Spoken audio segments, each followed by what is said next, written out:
አማራ በመከላከያ ውስጥ ገብቶ መሰልጠን አለበት የሚል ሀሳብ አምጠን ወደ መከላከያ እያስገባን ነበር። ወደ ልዩ ኃይል የኛ አላማ ምን ነበር? አማራ በተለይ የአማራ ክልል ውስጥ ያለው በዛን ሰዓት ችግሩን ብሔርተኝነት አልገባውም ነበር። ኢትዮጵያ ብሎ የሚያስቸግረው ክልል ውስጥ ነበር። ስለዚህ ብሔርተኝነትን ወደ ክልሉ ማስገባትና የክልሉ ህዝብ ደግሞ ከአማራ ክልል ውጭ ያለውን የአማራ ተወላጅ ማካተት አለበት የሚል አስተሳሰብ ስለነበረ ከደቡብ ከድሬዳዋ ከምስራቅ በምስራቅ ከድሬዳዋ ድረስ ከደቡብ እስከ ጅንካ ድረስ አርባ ምንጭ ድረስ እዚህ ጅማ ቴፒ ፎሸካ የሚባል አለ። በ2011 12 በጣም ረብሻ የነበረ አማሮች የሚገደሉበት እንዲሁም ክልሉ ላይ ፋኖ አልነበረም ማለት ይቻላል። ነገር ግን የመጀመሪያው ፋኖ እንዲሁም ሸካ ነበር።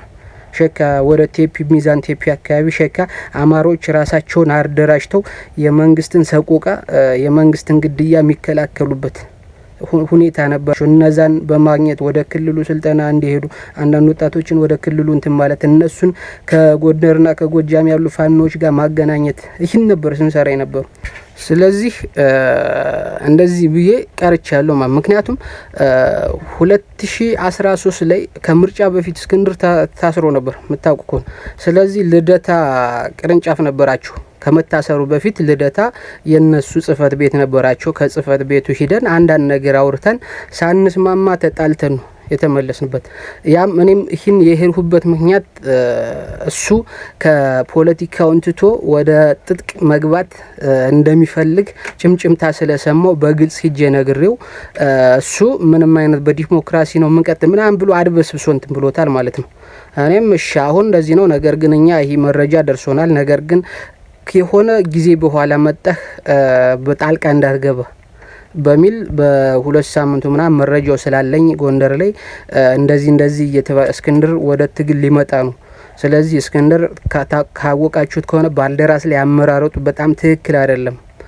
ራሱን ነው ዝም ብሎ እጅ አወጣ አንድ ሰው እስክንድር አለ እንጂ የሆነ በስብሰባ በቃለ ጉባኤ ይሄድ አይደለም። አሁንም ወደኛ መምጣቱ አይቀርም። ይሄ መረጃ ወጥቷል። ስለዚህ ፖለቲከኛ ሚዲያውም ሁሉንም ለሱ መሆን የለበትም፣ ቃል በቃል ማለት ነው ለሱ መያዝ የለበትም።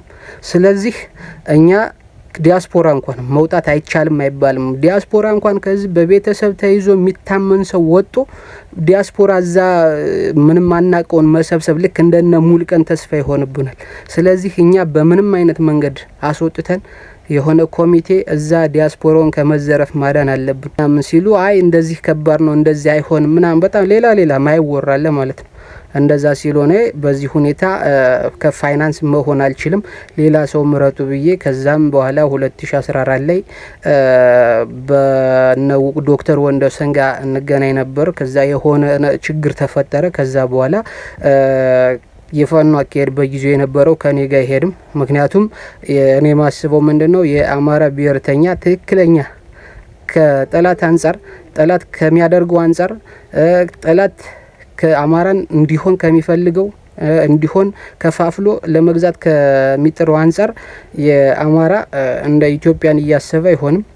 አማራ ብሔርተኛ ብቻ ሆኖ ችግሩን ሊፈታ አይችልም።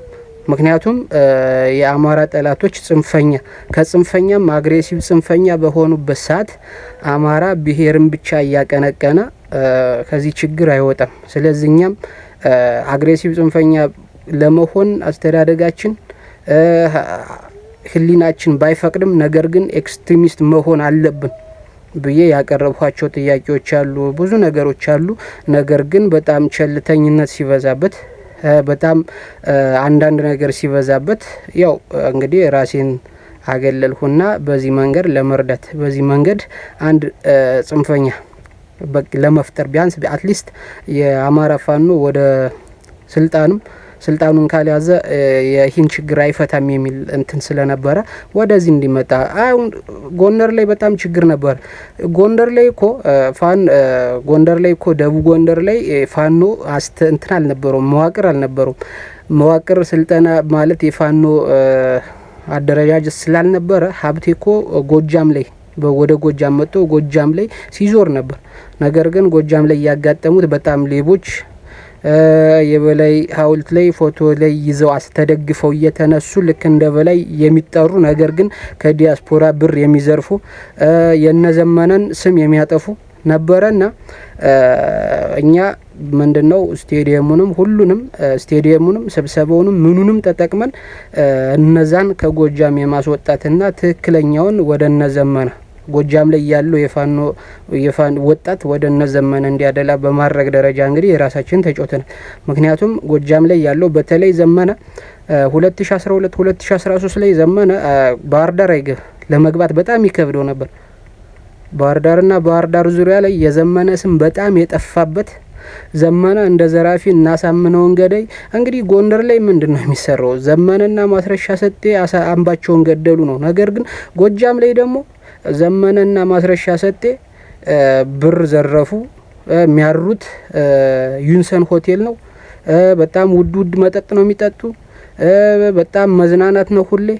አሳምነውን ካዱት፣ አሳምነውን አስገደሉት፣ ጠቆመው ምናምን አይነት ነበር የሚሰማውና በወቅቱ የአማራ ወጣት አንደኛ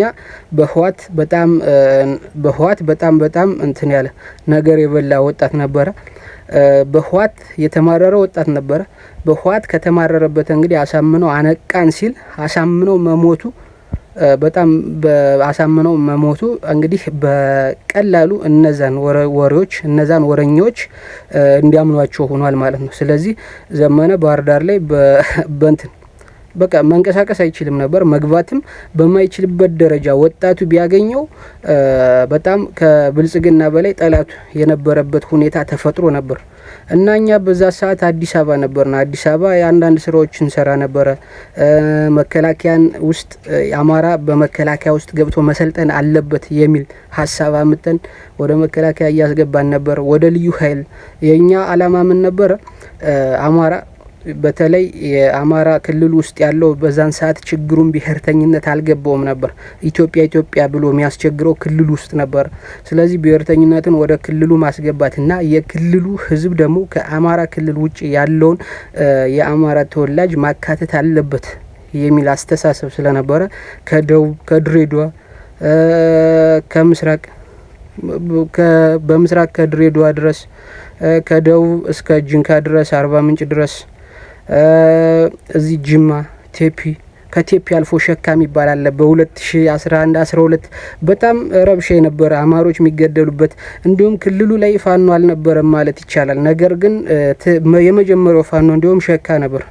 ሸካ ወደ ሚዛን ቴፒ አካባቢ ሸካ አማሮች ራሳቸውን አደራጅተው የመንግስትን ሰቆቃ የመንግስትን ግድያ የሚከላከሉበት ሁኔታ ነበረ ማለት ነው። ስለዚህ በእነሱ ብርታትና በእነሱ እንትን ምዕራብ ደቡብ የሚባለው ተፈጠረ ክልሉ ማለት ነው። ገባችሁ? እነዛን በማግኘት ወደ ክልሉ ስልጠና እንዲሄዱ አንዳንድ ወጣቶችን ወደ ክልሉ እንትን ማለት እነሱን ከጎንደርና ከጎጃም ያሉ ፋኖች ጋር ማገናኘት ይህን ነበር ስንሰራ የነበሩ። ስለዚህ ምንድነው ሌሎች ደግሞ አዲስ አበባ ላይም ሆነ የትም ላይ መከላከያ ገብተው ሰልጥነው እንዲወጡ ቤት ለቤት ስልጠና ስንሰጥ ነበር። ከዛ ምንድነው 2012 ላይ ሸዋሮቢት ላይ የስልጠና ማዕከል እንትን አለ። ብዙ ወጣቶች አሰለጠና አስመረቅነ። ሌላው ደግሞ ምንድነው ዳባት ድረስ በመሄድ አርበኛ መሳፍንትን አስፈቅደ ነው ቦታ ለ4000 ሰልጣኝ የሚሆን ቦታ አስፈቅዶልን ከዛ በዛ ሁኔታ ወደ ስልጠና ሰራዊት እየመለመልን ያለ የህዋቱ ጦርነት ጀመረ ማለት ነው። ስለዚህ ይህን ስንሰራ ነገር ግን ጎጃም ላይ በጣም ያልሆነ ይህን ሂደን ወጣቶች እናናገር ነበር። እያናገርና እንግዲህ በጣም ብዙ አይነት ነገር እንሰማለን። ብዙ አይነት ክፍፍል፣ ብዙ አይነት የነዘመነ የነ ሀብቴ ስም እንደዛ ሀብቴና በነገራችን ላይ በኢትዮጵያ ፖለቲካ አይደለም በዓለም እንደ ዘመነ ካሴና እንደ ሀብቴ ወልዴ እየታማም የተሰደበም የለም።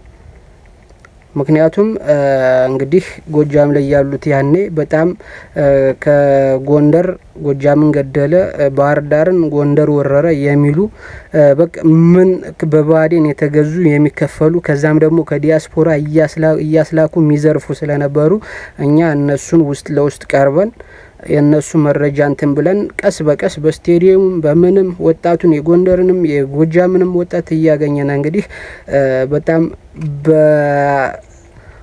በተቀናጀ መልኩ እነሱን በተለይ የህወሓት ጦርነት ወደ ጋሸና በመጣበት ሰዓት እንግዲህ ባህር ዳር ዙሪያም ባህር ዳር ላይም ጎንደር ላይም ደቡብ ጎንደር ላይም እኛ በያዝናቸው ወጣቶች ከአማራ ክልል እንደዚህ አዘመትነ ሲሉ ወጣቱን ወደ ጦርነት ልከው እነሱ ከተማ ላይ ይዘን ፎቶ በመልቀቃችን እንግዲህ ሚስጥራቸው ወጥቶ ህዝቡ እንደገና ከዘመነና ሀብቴን ከመጥላት ወጥቶ እነሱን እንደ ጠላት አድርጎ ባህር ዳር ላይ ማይንቀሳቀሱበትን ሁኔታ ፈጥረን ነው እንደዚህ ያደረግነው። ስለዚህ አሁን